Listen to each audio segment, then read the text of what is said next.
Hare Krishna everyone. I would like to thank East London Bhakti Diksha channel for giving me this opportunity to speak about how holy names have transformed my life and brought about a change in our life. So my journey with Krishna consciousness started more or less 5.5 years ago. I used to go to Deepti Mataji and Manohar Prabhu's Bhakti Diksha. Those were, I think, the best ever days as a student and new to this beautiful Krishna consciousness journey. It started off with me and Raj Nair Prabhu joining in one of the classes in February, in Jan-Feb sometime, and we got there, and I think that was our first time together. And subsequently, I think I started focusing a bit with the next class onwards. And the next class, Supriya Mataji very nicely explained about mind, intelligence, and senses, and how senses drag to different directions. And she explained all the concepts in depth. It was very eye-opening for me because in the past, we all have every new year we have a new resolution, and we look forward to correcting a few things about ourselves. So I always had a resolution regarding there are some aspects of myself, and then I was like, I know this is a thing, this is a problem, and still there's no way I'm able to fix it. I'm really trying very hard. So that's where her class really added a lot of value. Like, okay, our senses are uncontrolled, and slowly, I think it was then and there I knew that I'm with the right people, and I was completely convinced that I'm only going to learn more. So with that it all started, and then Mataji and Prabhu very kindly and patiently brought us to all the other aspects of Krishna consciousness, like how we can do chanting, book reading, association, and deity worship. So it was a process that it has taken years to learn, to get better, and always in our initial days we would always meet Arvind Prabhu in Stamp Devotees. So it is definitely one of the very good times, and also I would say very strong foundation building time. So with that we started chanting, and in the initial days, chanting, obviously it takes time for anyone to sit in one place and focus and give our time, because we are always so busy. We have 10,000 excuses to not do something, rather than the one thing asking ourselves, but you could have just done it. So similarly, finding time, chanting, waking up in the morning, it took a while.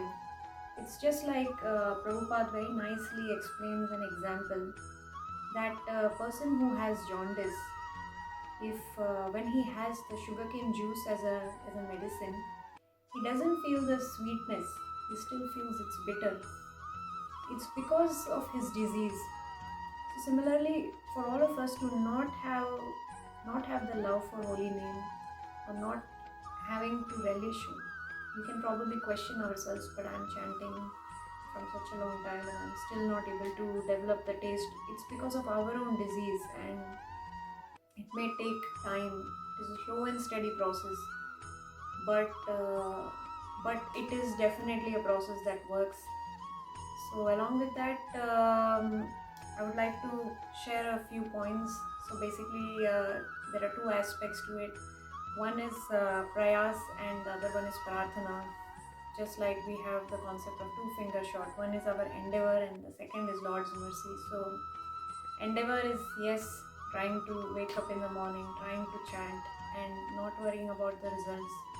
But the results are definitely certain, and it will come with time. So chanting is the most important aspect of our Krishna conscious life. Everything begins with chanting, ends with chanting. Chanting is the foundation of everything. in order to do service more efficiently, nicely, what needs is chanting. That develops the right mood. Then the outcome of what we do is also very spiritual, very calm. And when we have done our sadhana properly, we feel a bit more light. And even if there are complicated situations, it can be dealt in a bit more easier manner, because because chanting gives the strength. And hence in Prabhupada's four aspects of association, books, chanting, and deity worship, diet, devotional service, from all the aspects, chanting holds everything together. Every aspect is very important, because one without the other is incomplete. But chanting is definitely a strong foundation to everything. So the way we try to get best results were, so by following the three aspects. One is to chant in a clean, serene environment, then to sit in the right posture, and the time, that is morning. So with my personal experience, I could just add that chanting definitely helped me in reducing a lot of fear and anxiety elements that would always come untimely, unplanned, as we say. And what I noticed was, after morning chanting, like continuously finishing all the rounds in one go, sitting in one place, it definitely gave me results and the strength that the day, even if it is a rough day, it was easy. Even if it not easy, but there was the strength to face a rough day, or it would mostly be an easy, calm day where even if the situations are unexpected, still the strength is there to handle it. So also this is very, very important, because in today's world, everyone is sort of looking for all these spiritual guidance from all our Vedic knowledge, and we have the highest level of knowledge. And Krishna has asserted this in Bhagavad Gita chapter 2 verse 40. In this he is mentioning that in this endeavor there is no loss or diminution, and a little advancement on this path can protect one from the most dangerous type of fear. So it is also asserted by Krishna, very, very nicely explained. So I would just like to say once again, please continue chanting, and you will have so many realizations of your own selves, and you can share with us. Thank you. Hare Krishna.